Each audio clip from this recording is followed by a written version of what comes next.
When you suggest to people that their money should be gold or silver coin, as it says in the Constitution, they sometimes stare at you with a blank expression or make the most extraordinary comments. Do you feel that our paper currency should still be backed by gold or silver? I think there should be a backing for currency. Otherwise, there's a temptation to run it out and make too much of it. I'm not really sure what you mean. Like change the color of our money or something, or? I buy silver. Gold. I don't know a lot about this subject, but I would say just because of counterfeit. I think it should, but unfortunately it isn't. Why do you think it should? I don't think the current system is stable.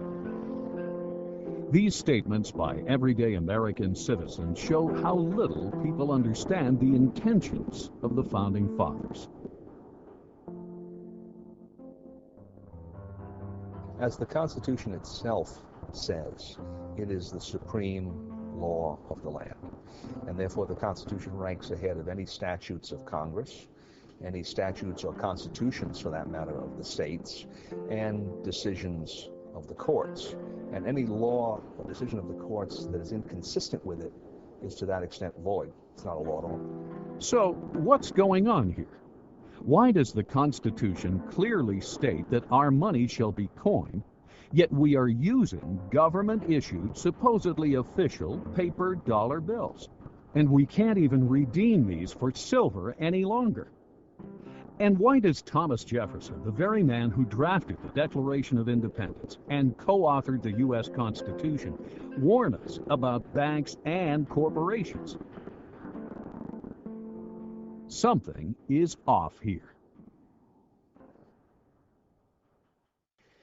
The Federal Reserve System, to most people, seems like it is an agency of the federal government. That's what I thought it was when I first started to research this topic. But it turns out that it's nothing of the kind. The Federal Reserve is a hybrid organization. It's a partnership between the federal government and the private banks. When you look at it deeper than that, its essence is neither as a government agency or a private company. In reality, it is a cartel. In other words, it's no different in essence than a banana cartel or a sugar cartel or an oil cartel. It's a grouping of the large private corporations in the field, banking, who have come together to create agreement between themselves to limit competition, to preserve their profits, and to make sure that no newcomers come in and take away their position. That's what cartels are always designed to do. And it's a shocking thing to realize that something as prestigious as the Federal Reserve System, at its core, is nothing more or less than a banking cartel with exactly those same objectives. The motivation for Congress to go into partnership with the elite bankers who formed the Federal Reserve is clear. Endless amounts of money could effectively be printed up and lent to Congress. Thus, individual congressmen would no longer be forced to depend on raising taxes to generate additional revenue, an unpopular action that can cost them re-election. Ironically, if there were no Federal Reserve, there may have been no need for an income tax. The country did fine without it for 137 years. The income tax amendment was introduced the same year the Federal Reserve System was formed, 1913. Coincidence? Prior to the formation of the Federal Reserve System, the country never did better. In fact, that was the problem, at least for the major banks. Capital formation, also known as savings, was happening all over America. Other than panics, many of which were caused by unethical lending practices, America was doing great. So much so, the big New York banks were losing business. But why isn't the mainstream media telling us this story? What would motivate them to refrain from a critical interpretation of banking history and the Federal Reserve System, especially today, when they broadcast critical, even intimate reports on every other aspect of life? I consider the Federal Reserve Act and the creation of the Federal Reserve as being unconstitutional. It gave the government then the power to create legal tender out of thin air, that is, to create paper money. And although they didn't do that overnight, between 1913 and 1971, that is exactly what happened. But the notion of a central bank does not fit into the Constitution. The Congress has the authority to coin money, and only gold and silver should be legal tender. And this is an absolute contradiction of the Constitution to have a Federal Reserve System and a central bank. Not a lot of American people understand it, and I would add that probably not too many people here in the Congress understand it either. I think they see it as a convenience, and I think a lot of other people see it as a convenience because they think they're protected by the type of system that we have. But a fiat monetary system or a paper money system is merely a system where the government has this power and authority to dictate and insist that a piece of paper is legal tender. And even members of the banking committee have come up to me and they say, "You mean our dollar isn't backed by gold anymore?" Not realizing that the Federal Reserve really accommodates big government bureaucrats and politicians. There's another major problem with the system in that the system is a cartel structure, which means that they've taken all the banks in the country and put them into one economic unit that's essentially regulated from the top by the Board of Governors of the Federal Reserve System. Comes 1932-33, had the crash.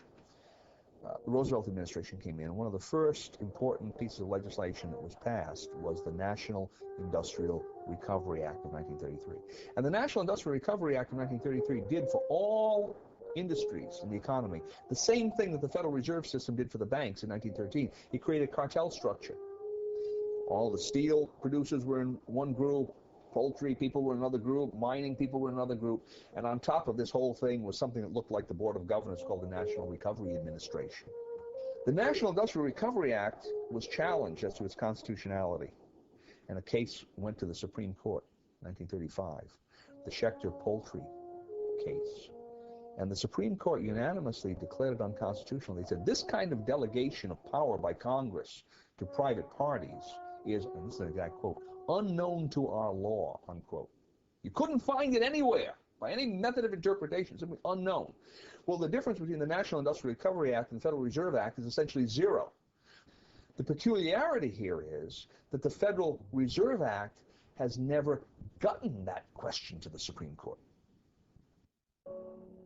Let's take a second look at the words of Thomas Jefferson. A deeper look at exactly who owns and operates the private banks known as the Federal Reserve System, and what their mission statement might be. The banks and corporations that will grow up around them will deprive the people of all their prosperity. Interesting that Jefferson not only mentions the banks that will grow up, but the corporations as well. Bear in mind that each one of the Federal Reserve Banks is basically a private corporation. Neither you and I, the people, nor the federal government, for that matter, own these corporations, these so-called banks. They are owned by other corporations, known as member banks. The Fed was formed not in Washington, D.C., not in the halls of Congress or some meeting room, but it was formed on a private island off the coast of Georgia called Jekyll Island. This island in those days was a club called the Jekyll Island Club. And its members were a relatively small group of billionaires from New York, people like J.P. Morgan, William Rockefeller, and their business associates. When they went to the island, they all traveled aboard the private railroad car of Senator Nelson Aldrich. This was November of 1910, and he and 6 other men were told they mustn't be seen together, they couldn't dine together on that evening, and they must avoid newspaper reporters at all costs. One of them carried a shotgun. Just in case he had been confronted by a reporter, he was prepared to tell them that he was going on a duck hunting trip. When they got on board this railroad car, they were told not to address each other by last names, first names only. And 2 of them even went further, and they adopted code names. They were concerned that the identities of all of these 7 men might be known to the servants on board the car, and that the servants might talk about it. In that fashion, the word would get out. Even when they got to the island and went to the clubhouse, they had replaced all of the normal servants with new servants who didn't know any of these people. And they created the Federal Reserve under those kinds of conditions of great secrecy. I can assure you that very few wars of history have ever been plotted under conditions of greater secrecy than that. According to accidental releases of Fed stockholder information, as of 11:05 a.m., Tuesday, July 26, 1983, 5 member banks own 53% of the stock in the Federal Reserve Bank of New York, the most major of the 12 Federal Reserve banks around the country. This is a controlling interest in the controlling bank. The major stockholders of this major bank, however, are confidential. No one, not even the government or the President of the United States, knows who they are, nor can they find out. We all began to lose track of this ownership on Tuesday, the 26th of July, 1983. Only a small group of elite insiders knows who these owners or controlling agents are in present time. Does this sound like a Thomas Jefferson operation? Does this so-called Federal Reserve System sound like something Ben Franklin, the man who invented the pot-bellied stove and co-authored the Constitution, would set up? Or does this system sound more like something George Orwell would write about in his nightmare book, 1984? Again, G. Edward Griffin. In those days, there was a great deal of concern among the American people about the concentration of financial power in the hands of a few very wealthy and powerful financial interests in Wall Street. They called this the money trust. And the cry in those days was to break the grip of the money trust. And one of the primary purposes of the Federal Reserve Act, as it was promoted to the American people, was just that, to break the grip of the money trust. They were going to write a law that was going to take the power away from these people and put it in the hands of their trustworthy politicians.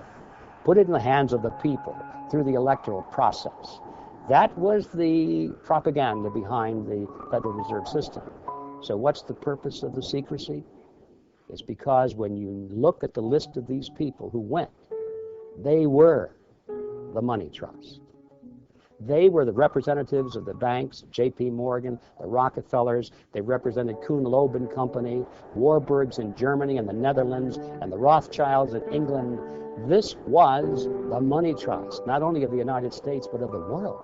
Had that fact been known, who these people were that were drafting the Federal Reserve System, the trick would have been exposed, and the public never would have adopted the Federal Reserve Act as, in fact, they did.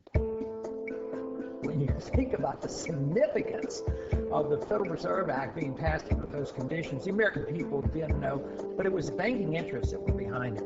Powerful banking interests, because they wanted their assets protected. They wanted the Federal Reserve to be the lender of last resort. So if they had been loaning out and risking the money, and these loans go bad, instead of having the market take care of this, they wanted bailout. And this is why it was a tremendous popular thing to do for the banks and, of course, the big business people who were borrowing the money. So it was very, very special interest directed, and it was designed for the elite.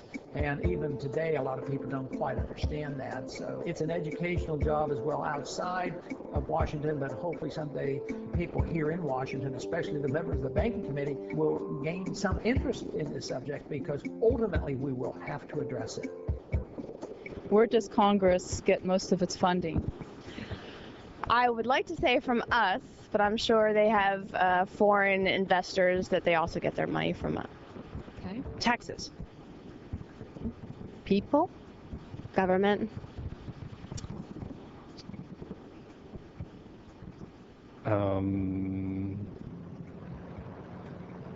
It gets it out of federal taxation, of course. from taxes, but if you mean today, a great deal we're getting from China buying treasury bills. They print it. And can you elaborate on that? They have no funding. They have no money. It's all puff and mirrors. They have no money. It's all an illusion. There's not much in back of it.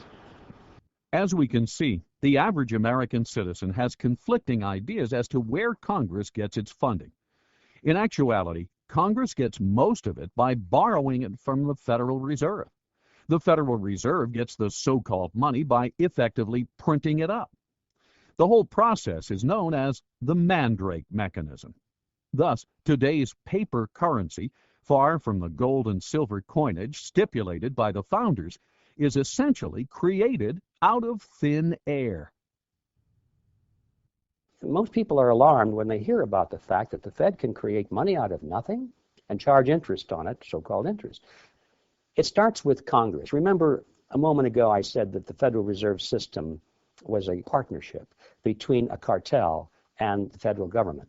Mr. Chairman, we've got to go vote, and we want to thank you for being here with us for today. And, well, if there's a partnership, thank you also for, there's a reason for the partners, both of them, to be in it, or they wouldn't. More than a pleasure. So why is the banking fraternity in this partnership, and why are the politicians in it? Congress needs more money.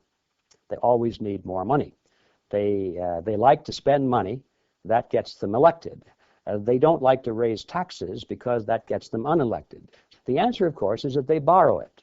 If you're not going to tax it from somebody, you can borrow it from somebody else. And that's why we have government bonds and treasury notes and bills and so forth.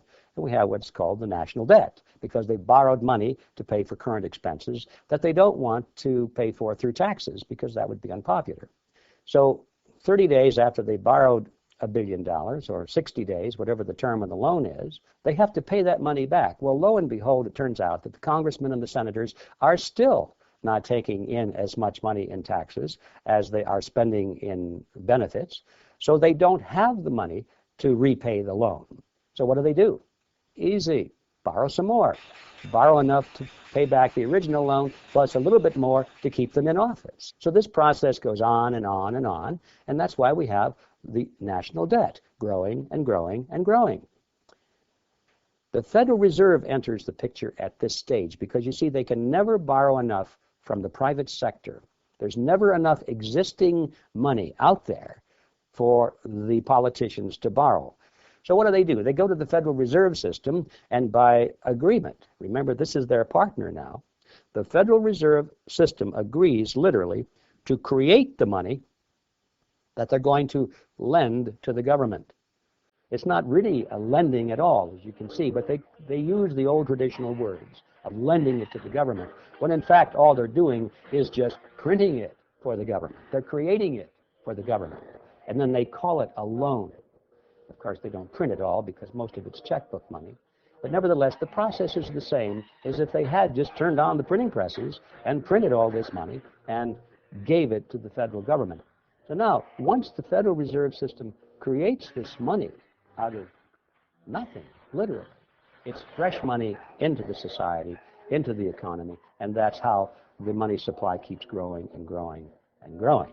What about the banking partner? What's in it for them? I come in and I give the bank, say, 100 ounces of gold. And the bank offers me some interest payment on that. They're going to pay me 3% interest. And they're going to take that 100 ounces of gold and they're going to lend it out at 5%. That's how they make their money, the 2% spread. Okay? Now that's fine so far, because I know that gold is in there, it's being loaned out, and someday, now I'm getting 2% interest, and someday I can ask for that principal back. It might be 6 months, it might be a year, whatever it is. Where the trick comes into this is the bank says, not only are we going to lend that money out, but we're going to allow you, Mr. Depositor, to draw on that money right now. All right? Which means that they can't possibly be saying that I can draw 100% of that deposit when they've also loaned out 100% of that deposit. Now, maybe they don't loan out 100%, maybe they only loan out 90% or 80%, whatever it is. And that's the fractional reserve concept. They don't have enough reserves to pay out all of these obligations that they've made, especially with respect to paper currency, because usually that's the way it worked. Now, why do they do this? Well, they do this because they make money. Right? If I can loan out essentially more than I have in my reserves, by that difference I'm increasing interest payments. So the bankers are beneficiaries of this, and obviously the first lender, the person that receives that money, is a beneficiary because he's getting money they wouldn't have gotten otherwise, even though he has to pay interest on it. But then what happens down the line? This is the fascinating part, though.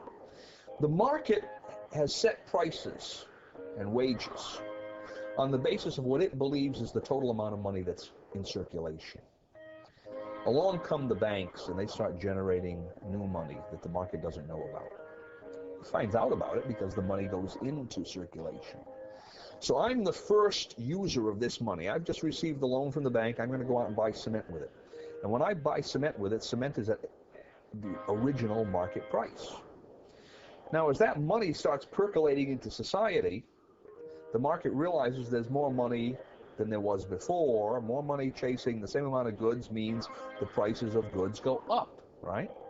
So eventually, somewhere down the line, that same cement that I just bought for $5 a pound is going to cost someone else $6 a pound. Now, if he buys that cement at $6 a pound before his income has increased commensurately, what's happening to his real wealth? He's losing real wealth, right? His costs have gone up, his income stays the same, his real wealth is decreased. Whose real wealth has increased in this transaction? Mine and the bank's, because we got the full value of the money right at the beginning.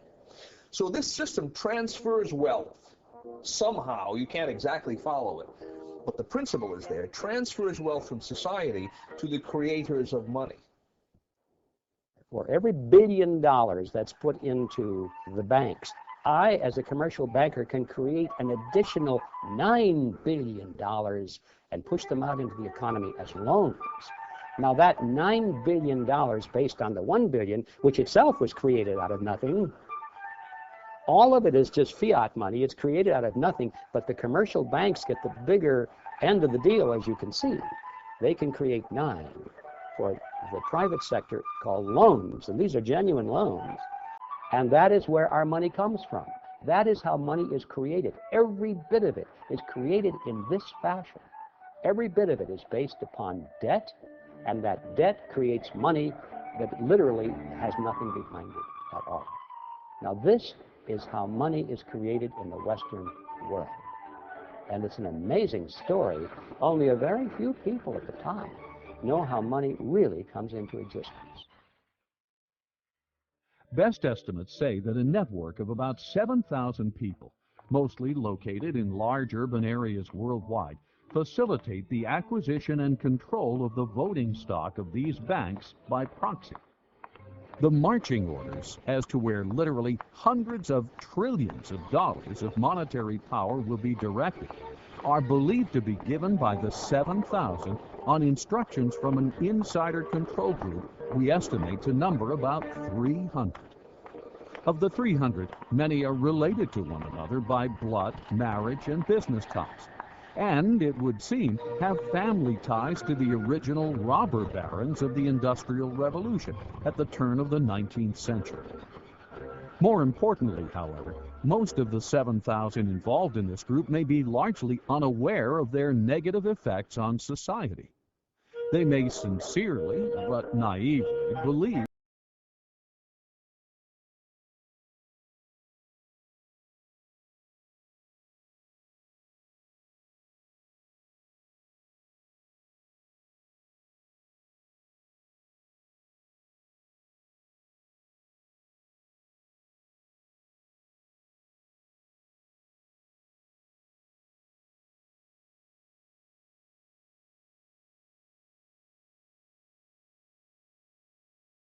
deprive the people of all their prosperity, as Thomas Jefferson would say. This is the calculus of the situation, and this is exactly what they are doing, with a little help from their virtuous but ignorant servants in Congress, as John Adams might say. Yes, the Founding Fathers must surely be rolling over in their graves. The original intent of the Constitution is spelled out quite clearly, not only in the document, but in the immediate history that surrounds its formation. Now, Article 1, Section 10, Clause 1 limits the powers of the states. It says no state shall coin money. States had coined money. stops them from doing it. No state shall emit bills of credit. Now, that's one of those peculiar words. If you were living in that time, you knew what it meant. It meant essentially what we call paper money. No state shall emit bills of credit, which means that a state itself cannot create paper money, and then it can't do it indirectly by setting up some kind of a bank that's controlled by the state. Third provision in that clause is, no state shall make anything but gold and silver coin a tender in payment of debts. And notice the language, no state shall make anything but gold and silver coin, meaning states can and should make gold and silver coin a tender in payment of debts. But the historical background shows absolutely clearly that paper money was not going to be allowed at the national level or the state level. And the very interesting point here is that the same people who wrote the Constitution had been, to a large extent, in control of the states and of the Congress under the Articles of Confederation during the War of Independence. These people had emitted large amounts of paper money. The states did it, Congress did it. And that Congress did it was called the Continental Currency, and most people are familiar with the phrase, not worth a continental. Paper money depreciated so radically in value that it was essentially worthless. Those same people look back at what they had done only a few years earlier and said, we're not going to do this anymore. The inflation isn't rising prices. The inflation is the government's program of increasing the supply of money, which devalues the currency, and that causes the prices to go up.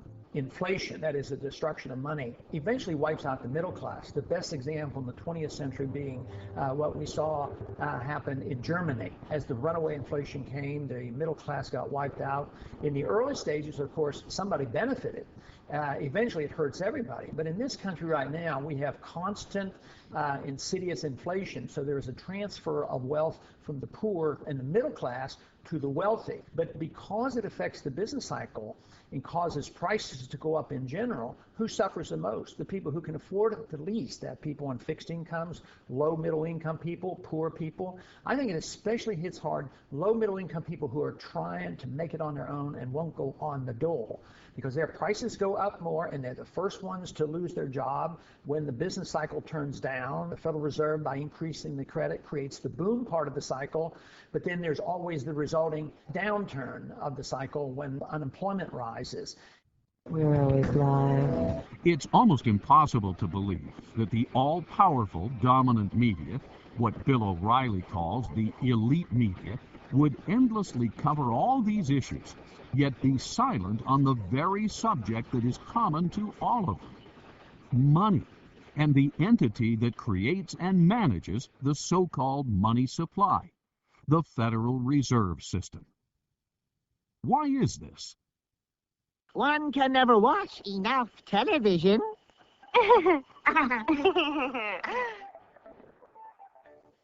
There has been a tremendous concentration of the mass media over the last 50 years, from over 100 companies to 6 companies. Back in the 1934 Communications Act, each media company was only allowed to own a handful of stations, and they weren't allowed to have cross-ownership. They couldn't own all the media in your town. Now they can own more and more because congressmen who've gotten elected as a result of the mass media have given them more and more.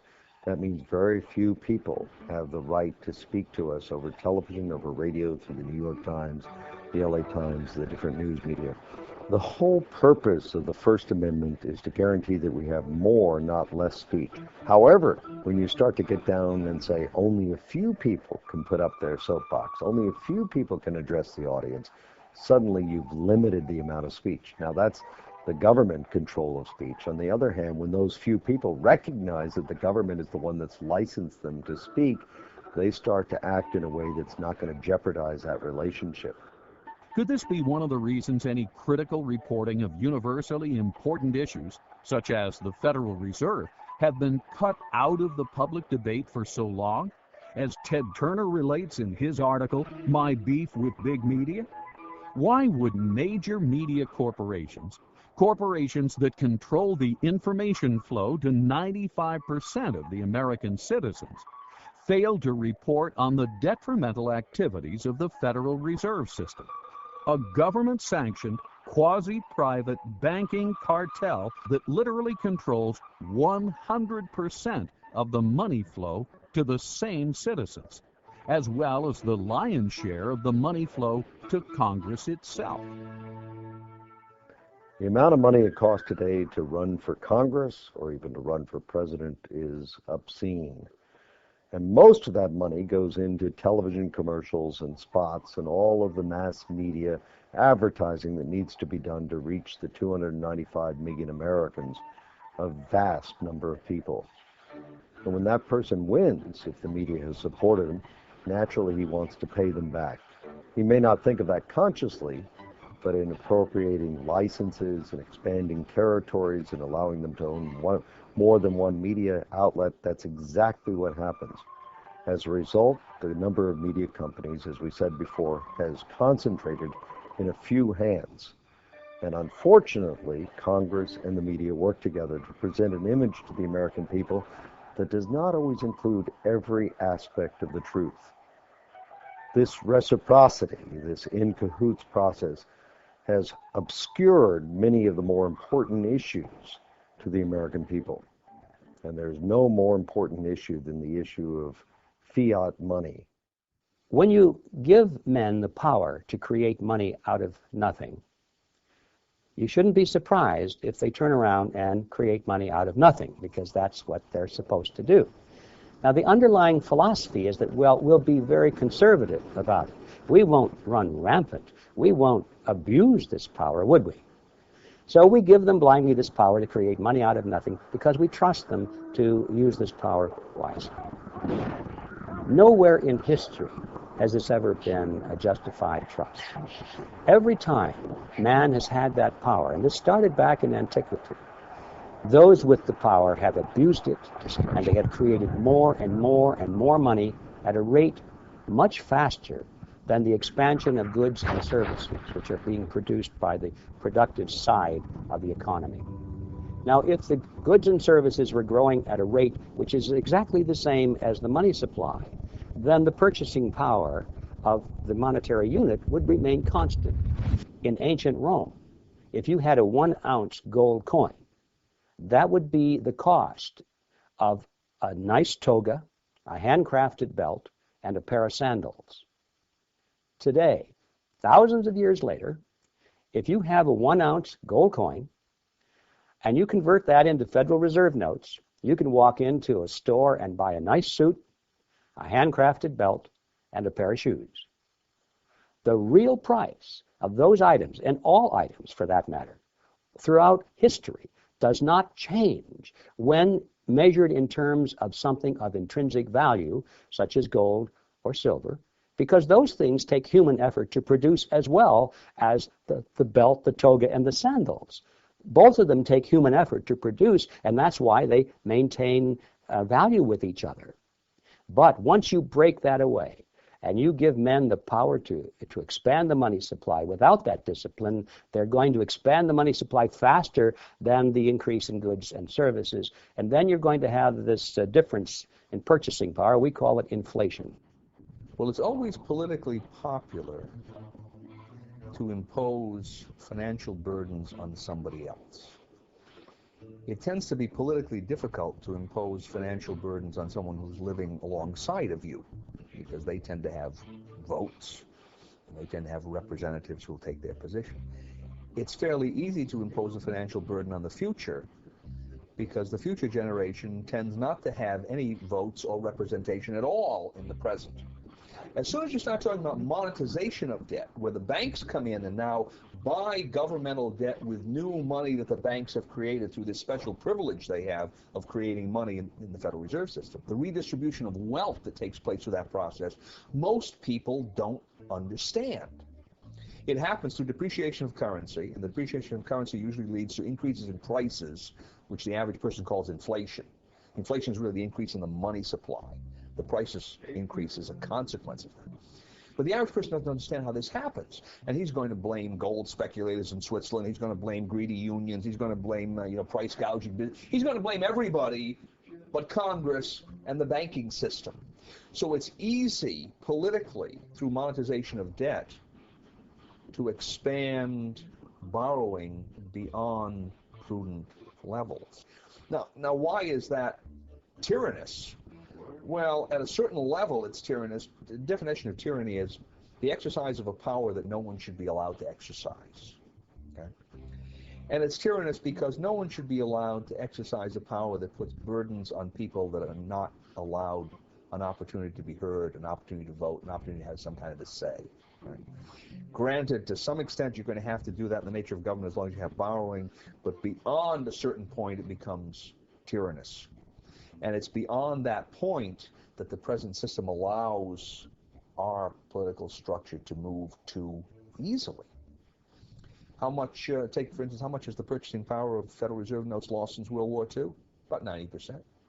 You think that hasn't had some consequence in terms of redistribution of wealth, in terms of the way the economy has developed? Of course it has. The average person doesn't see it. He can't follow the lines of cause and effect, but it's there, and his life is quite a bit different from what it would have been if that hadn't occurred. Purchasing power, monetization of debt, inflation.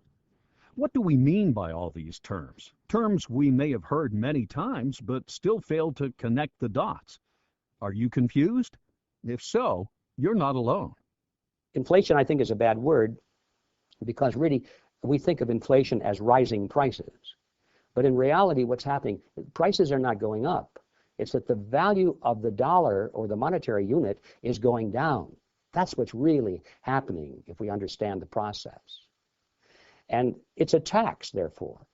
Our lost purchasing power, what we have to pay more for a bag of groceries today than we did 5 years ago, comes out of our pocket, comes out of our earning capacity. That is value which we should have, but it's been taken from us through a process that we call inflation, but in reality it's a hidden tax. Inflation is the result of being able to create money out of nothing, and that is the power we have given to the Federal Reserve System. Therefore, we can say that the Federal Reserve System is the agency of a hidden tax called inflation.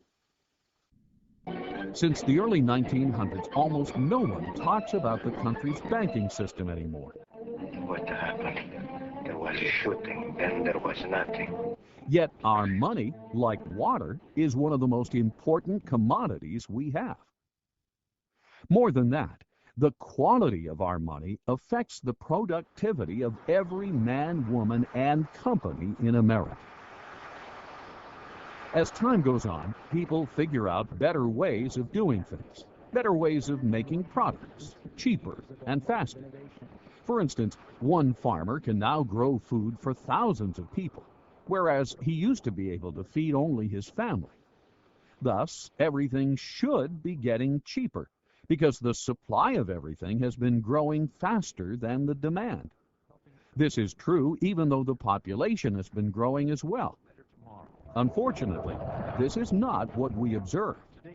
With the exception of a few industries, like the computer industry, and products we import from places like China, it seems that almost everything is getting more expensive, but oftentimes cheaper in quality.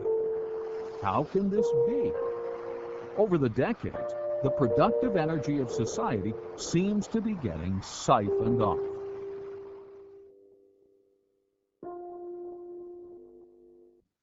Well, it's hard to predict, but I certainly think it's possible because I think the financial bubble worldwide is something that we have never experienced before.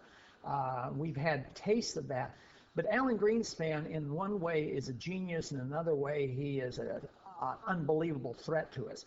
He's a genius in the sense that in a technical fashion, he's been able to keep this system of inflation together longer than anybody else has been able to, especially in this last go-around from 2000 on.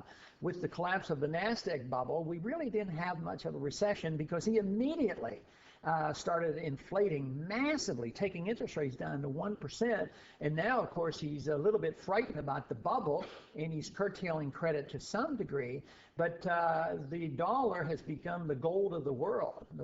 The world central banks have accepted the dollar as if it were gold.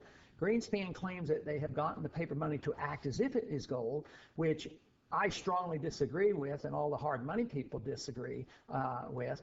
But I believe he's been capable of creating this huge financial bubble, and the world has not yet seen what may come of this. So I suspect that depending on when it comes and what we do, it could very well end up into a much worse situation than the Great Depression. But if the country decided, well, something has to be done, and we went to a gold standard and limited the creation of credit, curtailed the power of the Fed, I think it would iron out all our difficulties. When Argentina periodically would just quit inflating and maybe tie their currency to even the dollar, price inflation went like from hundreds of percent per year down to 2% or 3%. So it's rather rapid. So you would see an immediate benefit. You would iron out the severe swings in the business cycle. The price problems would be diminished. But the one thing we'd have to give up, which to me would be a benefit, government would have to curtail spending because they can't tax the people enough to pay for all those bills. So we would have to curtail our spending. So that would be, to me, a tremendous boost to the American people and to the economy. At the same time, we gave sound money.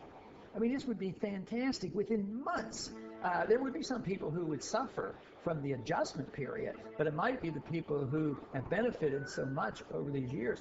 But the average person, the poor person, the jobs would become available. So it would not take a long, long time. What would take a long time is if we refuse to consider it and the problems get worse and we have a severe recession or depression and huge inflation and we do all the wrong things. That is what we should work so hard against. We must get rid of the fiat money system. How do you do that? Well, the first step, of course, the big step, the biggest imaginable step, is for people to realize that they even have one. I mean, how many people walking up and down the streets that go into the polls each year and elect their leaders, how many people know that we have a fiat money system? How are we going to change that unless we have an understanding, an educational foundation at the electoral level? So this is where we have to start. Because so many people in the U.S. are now semi-illiterate, thanks to the government-sponsored public school system, it may be possible to stimulate a discussion on the Federal Reserve only through films and TV shows. In many ways, film has replaced the written word for the masses. What is the Federal Reserve System? It's where they generate the money, and they keep the money, I think. Federal Reserve System is a banking structure owned by the banks and run by the government. No, I don't know much about this. Okay, thank you. It's a system of balancing the flow of currency throughout the United States so that as banks need to have liquidity, they have it, and as they need to tighten up money, they tighten it up.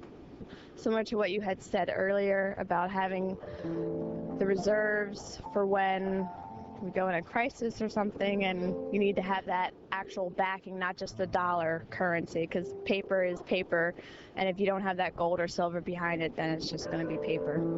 It was established in, if I guessed, I'm not sure, 1913 perhaps, to establish stability in the American financial system. I don't know the answer to that. What is the system? It's a banking system that's run by the government.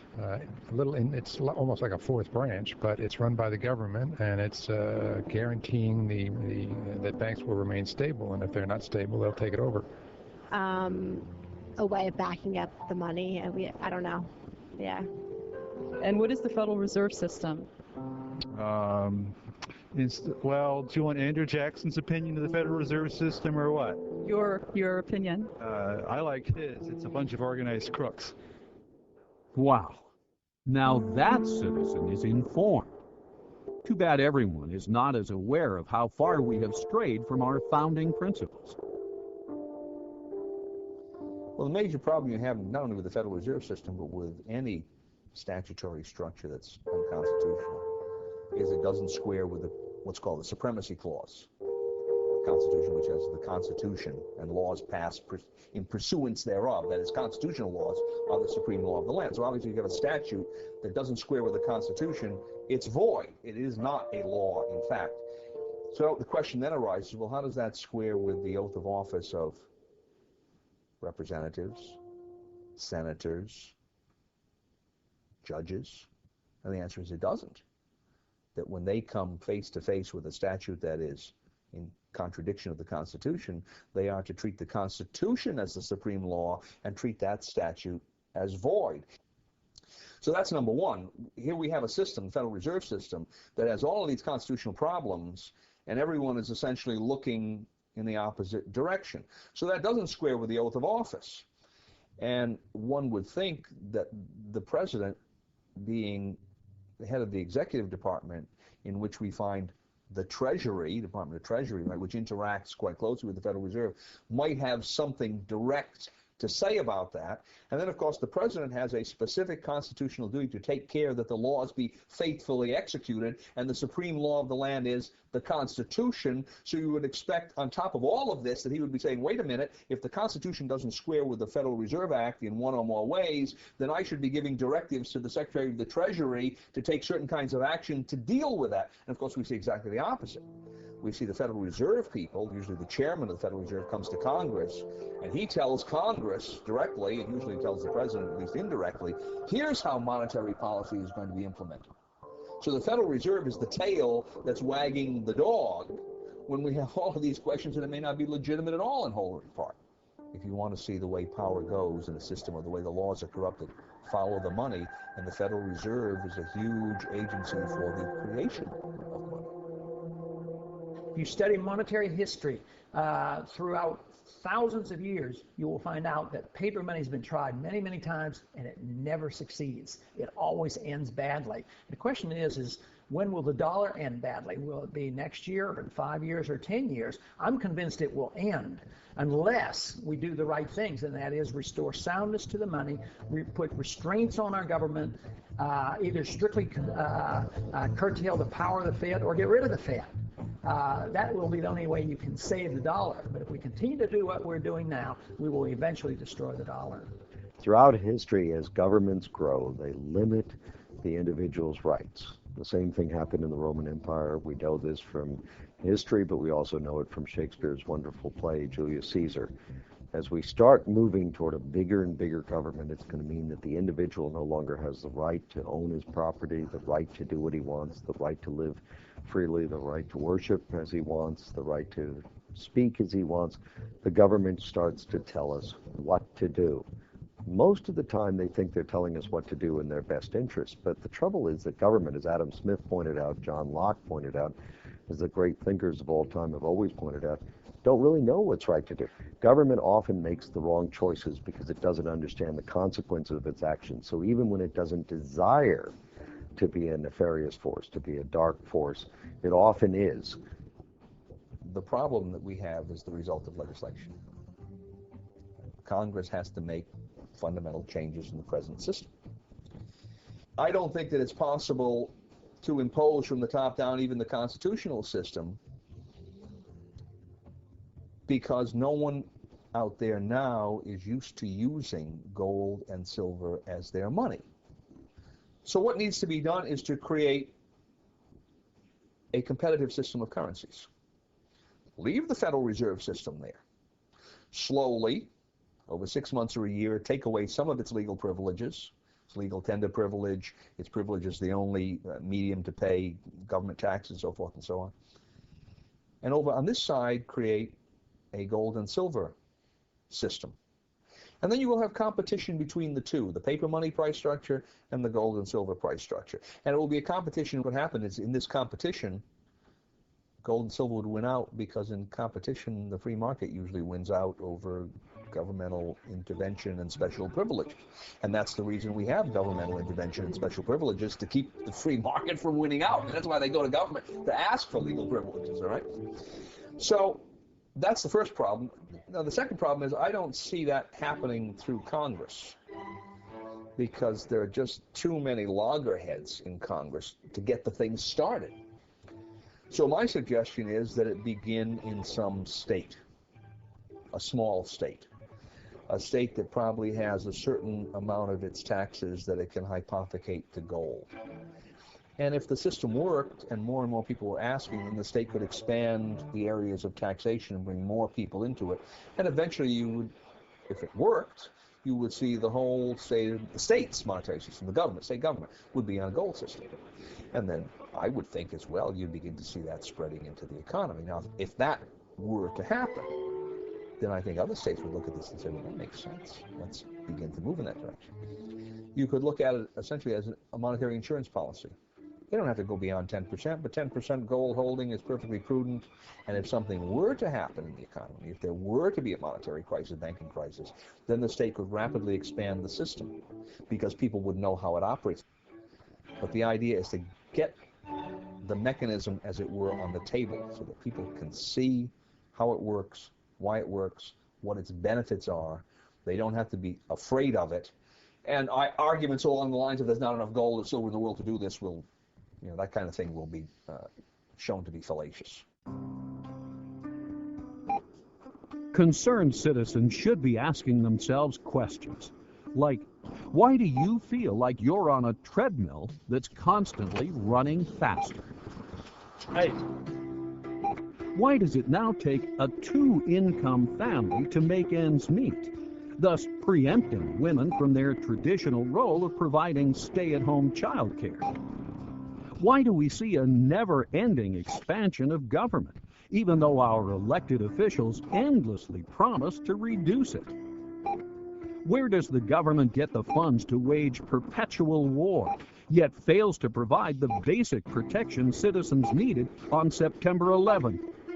Why do rich people seem to be getting richer, while you and all your friends seem to be hardly making ends meet? Why does a first-class stamp now cost you nearly 40 cents when it used to cost only 5 cents? Should a 90% loss of purchasing power be tolerated? Where does it end? It's easy to see where we're headed. You don't have to be a rocket scientist. If you follow a graph, and you can see that there are points on this graph, and they're going constantly in one direction, and they've been doing this for 50 years, you don't have to be a rocket scientist to see where it's headed. Where this graph is headed is for total destruction of our monetary system. Our money will be totally worthless, and it'll probably be reissued in the form of some international currency, which will be equally worthless. But the value to these people is that once it's on an international basis, there's nowhere else to go. Right now, if you don't like American dollars, you can buy Japanese yen. If you don't like that, you can buy Swiss francs. If you don't like that, you can move to whatever currency seems to be having a little better track record. Once there's an international monetary system in place, modeled completely and exactly after the Federal Reserve System, it's exactly the same, then there's no place else to go, folks. You've had it. So that's where it's headed, and if we don't turn this thing around, I think we're going to be living in kind of a modern serfdom. And we'll be serving masters, and they won't be living in the big castles that we can see, at least, and say, well, that's where the master lives up there, and we're tilling his field.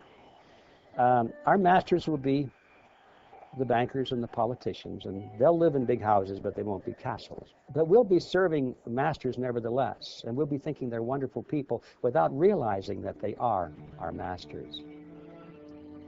If the United States went back to constitutional money, it would be an amazingly wonderful event, because it wouldn't be just going back to constitutional money.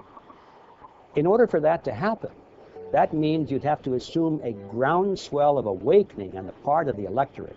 And they would understand not only what's happening in the monetary system, but what's happening across the board in our political system.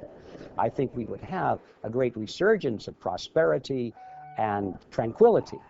That means that the electorate would have to be questioning a lot of other things in our society as well. And I think we would see an improvement across the board, and I look forward to that day.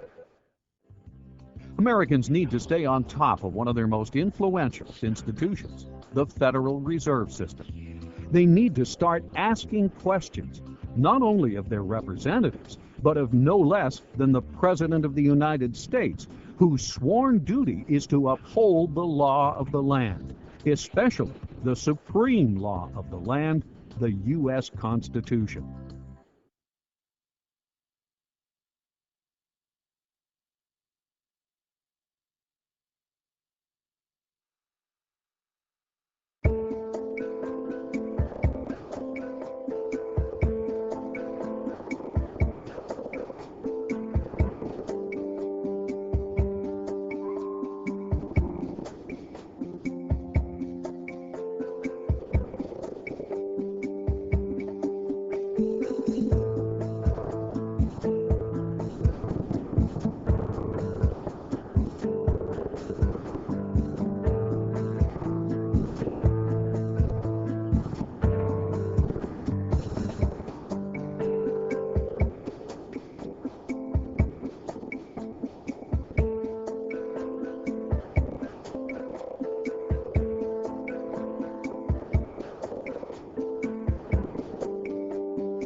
When people realize that the government's creating this money out of thin air, and you use the term loosely, printing, because they actually create credit, which is essentially the same as printing money, most people realize, well, how can they do that? And most people know that counterfeiting is wrong and immoral and illegal. Well, here we have a system of money where we have permitted the politician, in collusion with the central bankers, to create unlimited amounts of money. Some weeks they create $30 billion in 1 week to accommodate this system. Congressman, you have studied in great detail some of the work of the modern 20th century Austrian school economists. Ludwig von Mises and Murray Rothbard are two of the larger names. Could you tell us how, what their thoughts were on fiat currency and how their works brought you to your critiques of the Fed? That is true. I actually heard Mises lecture one time, had dinner once with Hayek, knew Murray Rothbard very well, and they spoke and wrote eloquently about the monetary system. And Murray Rothbard in particular argued for the case for 100% gold coin standard, emphasizing the coinage of gold, which doesn't, a lot of people think, what does that mean? That to go to the store you have to carry heavy coins? No, but 100% gold coin standard means that if you carry certificates, they have to be 100% redeemable in gold. And this is what holds the government in check. If government tends to cheat and start printing too many certificates, then the people hold the government in check by turning in their certificates and say, we don't trust you, we want the gold. This is what happened in the 30s. And exactly what happened was that the government was called on it, and then what did the government do? They made the holding of gold illegal because it embarrassed the government, and they did it precisely to make government large. But Mises and Rothbard argued for a gold standard and an international gold standard. Of course, there's different ways to do this. Sometimes people argue that it should be mandated, and others argue that it could evolve out of the marketplace. And the more it evolves from the marketplace, the better I think it is, because Milton Friedman argues the case against gold by saying, well, why trust the government? Because they might not uphold the gold standard, which is true. But to argue that paper is better than gold isn't a very good argument as well. So we just think that the monetary system ought to be what is constitutional, that is gold and silver coinage, and that if it has to be 100% convertible, then you also have to deal with the subject of reserve requirements in banks. Should you have 100% reserves or fractional reserves? And of course, the Federal Reserve System introduced this notion that banks had to only hold a fraction of reserves in order to create credit. So that is another way where the government debases the currency. Not only do they print the money and create the credit, as it goes through the banking system, through fractional reserve banking, we further expand the supply of money, diluting the value of money, which is the inflation.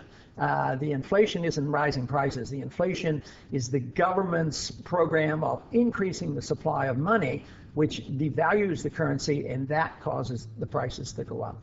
I remember clearly in the 1970s that phenomenon that seemed to baffle the common economists at that time, but not the Austrian economists, not Mises and Rothbard, because at that time the economy turned down. We had a weak economy, and prices were going up. And so they had to come up with this new term. Oh, we have stagflation. I wonder where it came from.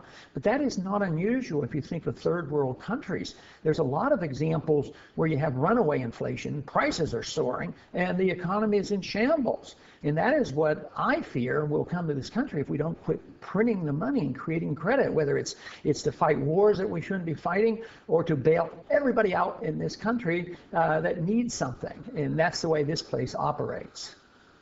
But it seems that both the political left and the political right in this country just accept the inevitability of a fiat system, and for all of the talk in Washington about helping the poor, neither side seems to see a connection between the Federal Reserve System and poverty. No, they don't, and that always disappoints me because I like to talk about it. I've been on the banking committee since I first came to Congress in 1976, and I've always been on the banking committee, always trying to make this point.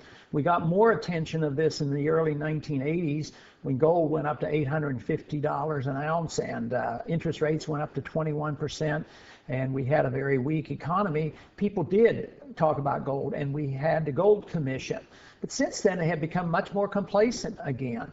The members of Congress don't have a lot of interest. They've been educated in government schools. They haven't sought out an understanding of the Austrian school. And therefore, they go along with the system. And I think subtly, they sort of like it. You know, they like it because, you know, I don't have to raise taxes, and somehow or another, these bills get paid. Not understanding that when you dilute the value of money, it's really an immoral, deceitful tax on the people. But it will come to an end. If you study monetary history throughout thousands of years, you will find out that paper money has been tried many, many times, and it never succeeds. It always ends badly. The question is when will the dollar end badly? Will it be next year, or in 5 years, or 10 years? I'm convinced it will end. Congressman, why don't we conclude by talking about perhaps some more optimistic scenarios. Is there a way, perhaps, that the U.S. could return to a gold standard in some kind of gradual fashion that doesn't cause tremendous economic distress? Is there, you know, and how would that benefit the country? Is there anything that average citizens could do to make this happen politically? We're looking to get some of your ideas about, you know, what is the solution to the problems that the fiat system has created? You know, there were a couple of us that wrote a dissenting view on the Gold Commission report in 1981, and our suggestion was to legalize competition to the paper money system. And one thing that came of that was something very valuable, and that was the minting of American gold coins once again. It was illegal for American people to own gold between 33 and 76, and now it's legal to own gold. That's very good. And legal gold contracts are legal. We do mint coins, but it's a messy coin because it's legal tender. But an ounce is legal tender for $50, which is there to discourage it to be a competing currency. But we need to legalize a competing currency. We need to design a coin that is maybe just a weight of gold that all Americans are allowed to deal in, but we have to get rid of taxes on it. Money, you shouldn't be taxed on its appreciation of value, and you shouldn't be taxed, say, with either a sales tax or any tax at all. It has to be removed. And I think as the paper money system gets bad and gets messier, then we should use a gold, and then there will be a remnant there that can be revived.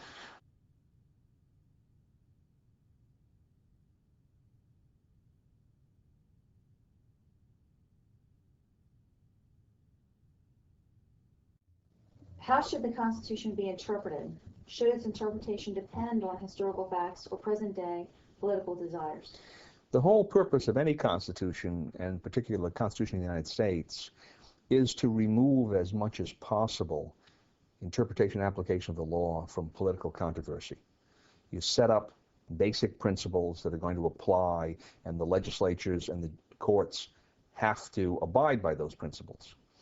So if you're looking at standards, they are going to be historical legal standards as opposed to present-day political policies and desires.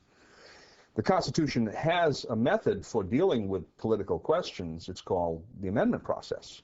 If it turns out that there are provisions of the Constitution that don't adequately address issues and problems that we've discovered today, then you go into that process.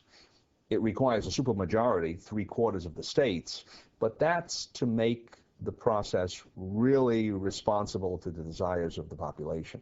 We really want to know what the whole country, in essence, believes should be done, and not what a simple majority of one legislature may believe should be done. What is the doctrine of original intent as it relates to interpretation of the Constitution?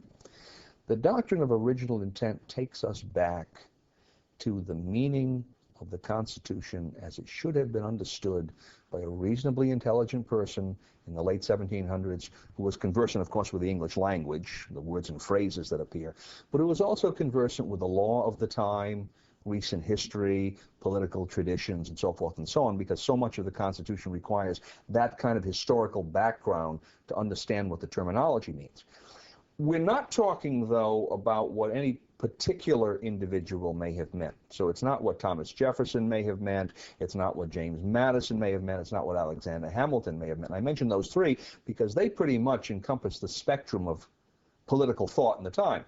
Jefferson being what we would call libertarian, Hamilton being what we would call a centralizer, a central government man, and Madison kind of in the middle, shifting from one position to another depending on the interests, his particular interest at the time. So we wouldn't look to something that Jefferson specifically wrote or Hamilton specifically wrote. We're not looking for a subjective interpretation. We're looking for an objective interpretation. What would any reasoning person would have understood this law to mean at that time?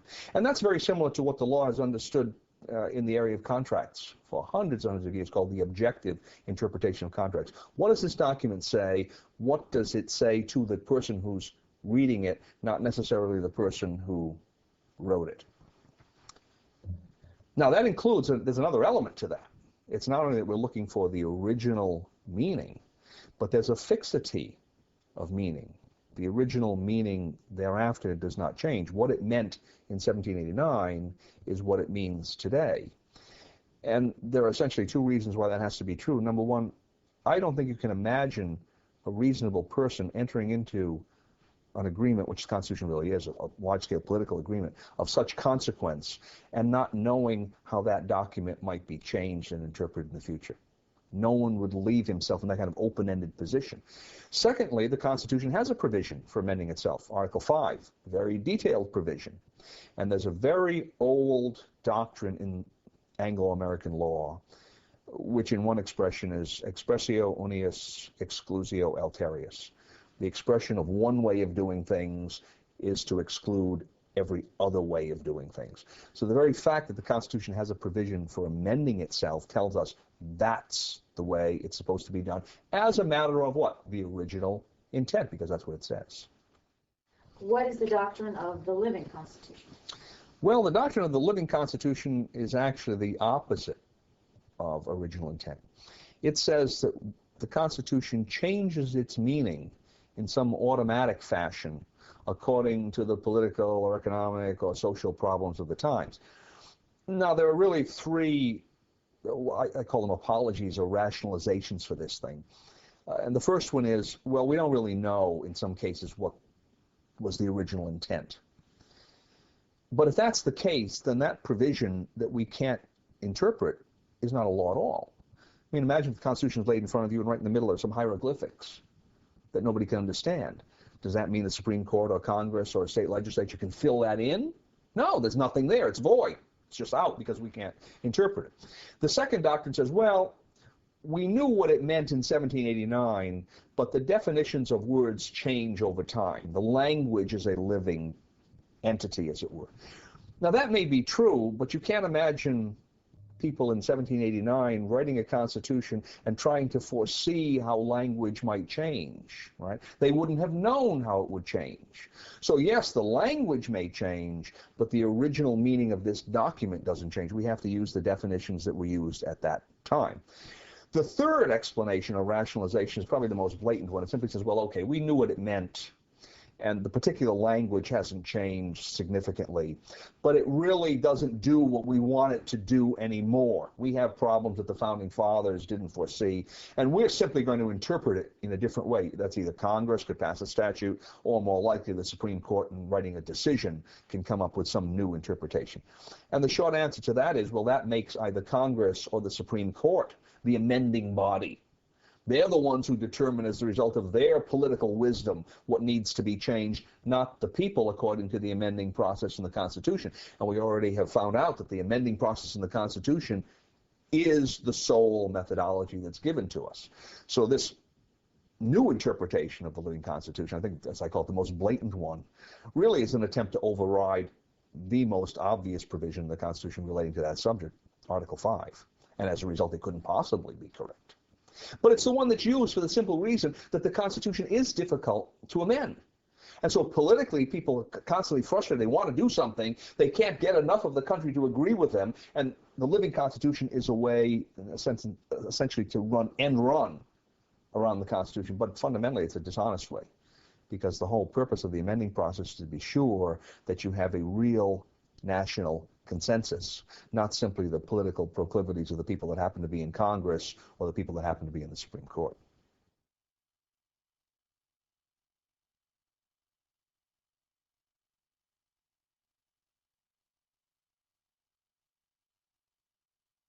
Do you feel that our paper currency should still be backed by gold or silver? I feel that our paper currency must eventually be backed by gold or silver if we are to have an economy that will protect the purchasing power of the common man. We must have it, furthermore, to protect our freedoms, because if we lose our economy, if we become totally dependent economically upon the state, then we've lost our freedom. We become vassals of the state. And all of this can be traced back to the fact that our monetary unit is completely valueless, or let's say it is valued only at the whim of our leaders. And that is a very precarious position to be in. I don't think anybody, if they thought it through, would ever say, that's the system I want, and yet that's the system we have. Thank you. Where does Congress get most of its funding? Congress receives its funding from various sources. Obviously, we think of taxes right away, and there's no question that taxes are a major source of funding. However, we know that Congress does not need income taxes at all, or any other kind of taxes for that matter, to fund its operation, as long as it has the ability to collect this hidden tax called inflation. If it were to stop all taxes whatsoever, it could still continue to spend exactly as it is doing, simply by inflating the currency a little more than it has been in the past. Isn't that an amazing thing? Congress does not need taxes, and yet they talk constantly about taxes. They want us to focus on the taxes, because this we can measure. We fill out the form at the end of each year, but the GEO is a 30% or a 40 or a 50% bite. And we can see the tax bill on our sales receipt, what we paid to the state, and we can look at those numbers and we complain about them. But the bigger menace is this hidden tax called inflation. We never see those numbers, except that somehow at the end of the year we worked like dogs and we got a little bit of a raise, but our standard of living went down. And that's the tax I'm talking about. This is where Congress gets a great deal of its money, if not most of it, and where I think it plans to get most of it in the future. Thank you. What is the solution to the problem of fiat money? The solution to the problem of fiat money is to stop it, to eliminate it. We must get rid of it. We must phase out the Federal Reserve notes, the Federal Reserve system, and I'm talking now about the United States. All countries in the world face this same problem. We must phase out fiat money. We can't just tolerate it. We can't just say, well, if it's only 3%, it's okay. It'll never stay at 3%. It's not human nature. They say if we only had 3% or 4%, we could live with that. But people don't stay at 3 or 4%. Historically, political leaders and bankers never stay at 3 or 4% if they can go to 4.5%. And they won't stay at 4.5% if they can go to 5%, and so forth. So we must get rid of the fiat money system. How do you do that? Well, the first step, of course, the big step, the biggest imaginable step, is for people to realize that they even have one. Thank you. What can concerned citizens do to help? Concerned citizens can do a lot to help. First of all, they need to find out the details of this story. Then they need to speak up about it and not be intimidated. Not worry too much about someone saying, oh, you're just a worrywart, or you're just a conspiracy theorist or something, because a lot of people would like to classify this as a conspiracy, you know. So they have to have a little backbone and say, well, you can call it what you will, but these are the facts and we need reform. Then they need to join forces with other people so that they can have the power to do this. I have created an organization just for that purpose. It's called Freedom Force International. It's based on the assumption that any one person or a small group of people can't do anything, even if we have great knowledge. You have to join forces with other people. And then, having joined forces, you have to have a plan of action. You have to know what to do. It's not enough just to complain about it. or to read another book about it, or to hold a seminar on it, or hold up a placard and demonstrate. Our people are always on the outside of the halls of power, looking in. We're petitioning our leaders, saying, oh, won't you please be good guys? Won't you please follow the Constitution? Won't you please not do this? Won't you please listen to us? And they aren't interested because they have the power and we don't. And nothing is going to change unless concerned citizens join together with a plan of action to reach out and recapture control of those power centers of society. And by that I'm talking about the political units, talking about all groups and organizations through which people work and think and form public policy. It's political groups, church organizations, labor unions, civic clubs, everything. We have to be active in all organizations and supply the kind of leadership and direction to replace the leadership and direction that they now have, which is pushing us in the other direction. Unless we have the vision of reaching for this kind of power, then we'll always be on the outside, petitioning and complaining and saying, my goodness, isn't it terrible the way the world is going? So what does a concerned citizen do? He joins forces with others, he has a plan of action, and he comes to power. Thank you. No further questions on this sheet. Okay, let's sit right where you are, Paul. Yeah, I figured you'd have some. I want to get 30 seconds of room tone. So this is room tone.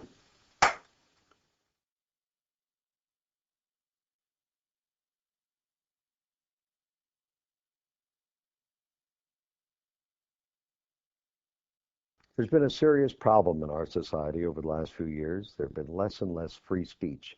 The number of companies that are reaching us with the press, with the mass media, with the news, with the television has condensed from over 100 to just a handful. In fact, it's only 6 major media companies.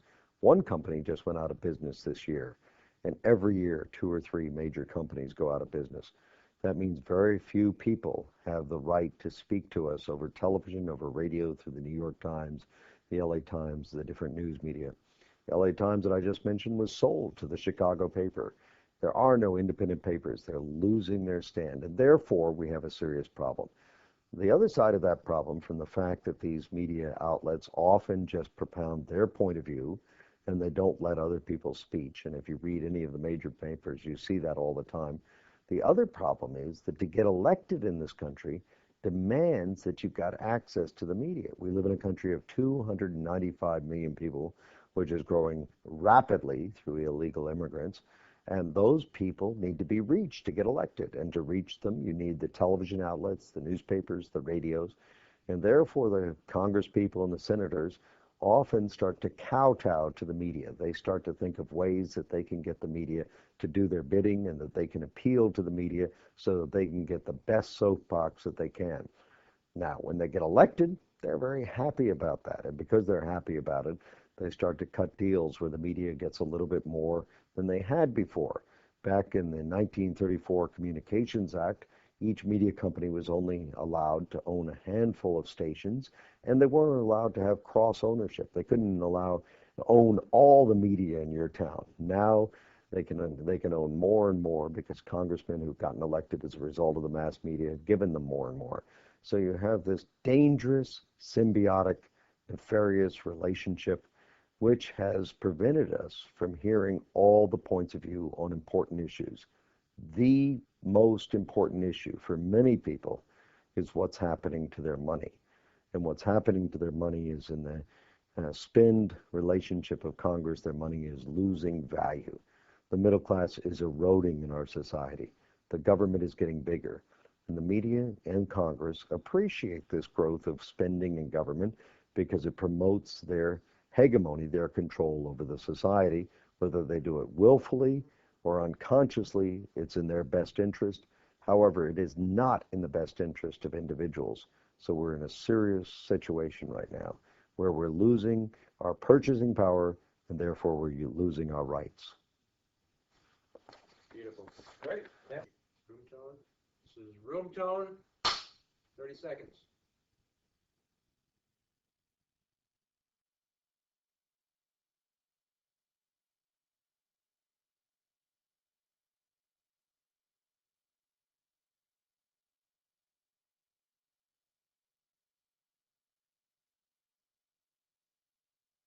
Now, they always explain to the public and to the students in the textbooks, if you read these things in the textbooks, it's always explained that the purpose of the Federal Reserve System is to protect the common man, to protect you folks and me. In other words, they always have some lofty goal, such as cooling down inflation or stimulating employment so that people can live better and there will be less havoc in the economy and that kind of thing. So they're always explaining their actions in terms of something beneficial for the nation or for society or for the citizens. But in reality, remember, it is a cartel. Now, cartels always have one primary objective, and that is the advancement of the members of the cartel. That is true, I don't care whether it's banking or oil. But now, I have no doubt that the members of the Federal Reserve System, the banking cartel, want to see the economy as strong as possible. They don't want to kill the goose that laid the golden egg. But you can be sure that when there is a conflict between the advantage of the cartel or the purposes of the nation at large, there has to be no choice. They always go for the purpose of the cartel because that is who they are. That is who employs them. That's where their money comes from. That's the reason for being. Now, the purpose of the Federal Reserve System really is to protect the large member banks from competition and to preserve their profit margins. And as we've seen in late, when some of the banks get into trouble, the purpose of the Federal Reserve System comes to the fore, which is to pass on the losses of the banks to the taxpayers. They do this through Congress, generally. Remember, Congress is a partner with the Federal Reserve System. And they go to Congress and they say, well, the banks are in trouble. Now, we don't want the banks to fold because that would be bad for the economy, right? That would be bad for you folks. And so, since it's for you folks that we're doing this, the congressmen kick in the extra money to bail out the banks, to guarantee the loans, to guarantee the interest payments from the countries that are going bankrupt and can't make their interest payments to the bank and so forth, whether it's Mexico or China or Russia or some country in Africa or Asia. They cannot pay, so they come to Congress. Congress says, we'll pay for them. And it seems like it's a humanitarian thing, when in reality, all they're doing is transferring tax dollars from you and from me to these countries so they can continue to make interest payments to the banks so the banks don't have to write off these loans as bad loans. So that's another purpose of the Federal Reserve System, is to pass off the losses of the cartel members to the taxpayers. Now, when they went into partnership with the federal government, and the purpose of that, of course, was to put teeth into their agreement. In other words, when cartel members make an agreement between themselves, generally there's no way to enforce the agreement. If a member of the cartel wants to break away and to break his agreement and raise prices, let's say, or to lower prices, which would be more likely, and the other cartel members said, wait a minute, that's not what you agreed, there's nothing they can do about it. But if they go into partnership with the government and their cartel agreement now is elevated to the status of a law, now they don't have to do anything. They can just send the policeman over and say, hey, you broke the law.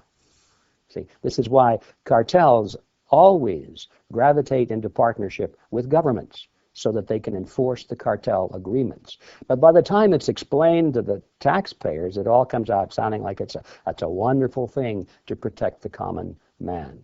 So what we have here is a banking cartel which has gone into partnership with the federal government, and they've used this cozy relationship so that the government has given the banks the power to create the nation's money supply. The banks now, these private banks, have the monopoly over the nation's money supply. And that's not too shabby a deal. Who drafted the plan for the Fed, and where did that occur? After the Federal Reserve System was firmly established and became accepted and almost revered in the eyes of Americans as a great American institution, then they finally began to talk about this meeting, who was there, how they went, and why the secrecy. And most of this is now written in their memoirs or in their biographies or in interviews they gave with newspaper reporters and that sort of thing, so that if you go to any well-stocked library today, you can learn in minute detail exactly what happened on Jekyll Island, why they went, who these people were, and especially you will learn why the secrecy. How is money created? Money is created through a process that I call the Mandrake mechanism. Now that goes back to the 1940s when there was a popular comic book character by the name of Mandrake the Magician. He was quite a guy. He had this big black cape, and he could wave it around, and things would disappear, and then he'd wave it again, and they would reappear. He was quite a magician. And I got to thinking about how money comes into being and how it's extinguished in the United States and much of the rest of the world, for that matter. I thought, aha, that's the Mandrake mechanism. It's magic is what it is. And it really is. It's accounting magic. Most people are alarmed when they hear about the fact that the Fed can create money out of nothing and charge interest on it, so-called interest. But that's just the beginning of the story. Let's follow that money and see where it goes. Remember, there's another partner in this thing. We've only looked at the government partner. What about the banking partner? What's in it for them? So let's follow the money and find out. Let's say, for example, that our postal delivery guy gets a $1,000 check from the federal government. Now, that's money that was created out of nothing by the Federal Reserve System. He doesn't know that. To him, it's perfectly good. It's a check. It's a government check. He can spend it. So he takes it down to his private bank, his commercial bank, and he deposits it into his private checking account. Now the money suddenly is out of the government cycle, of the government side of this, and into the commercial banking side of it. Now this is where the action really heats up. If I were a banker and you were the postal delivery man, and you came into my bank with your $1,000 check and you